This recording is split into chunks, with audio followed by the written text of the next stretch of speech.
Musofirlik hayotimdan parcha. Orzu qilib kelgandik Rossiya degan yurtga. Qishi esa 6 oy tinmay kiyamiz kurtga. Bu yerlarda Navro'zni tushingda ham ko'rmaysan, qorga botganmaysan, ko'karganini ko'rmaysan. 3 kun o'tmay registratsiya olishga ham ulgurdim, ertasi kuni ertalab patentga ham yugurdim. Posrednik topib tezda ko'nglimizni to'ldirdik, ekzamenga do'stlarim 5000 ga ham ko'ndirdik. Bir qo'lda patentimiz, yana boshni qashladik, niyatni qilib katta hayot boshladik. Delfin degan zavodga sekin asta joylashdik, bir oy o'tmay oradan zavodga ham moslashdik.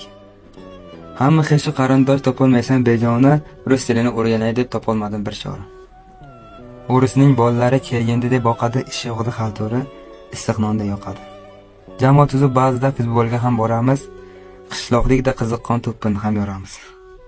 Vaxatnoyda do'stlarni bir ko'rib kelamiz, men tog'ani ko'rsak gar shamoldan yelamiz. 4 yil o'tar oradan Allohimga yalindim, Ilhomxo'ja shoir deb qishlog'imda tanildim.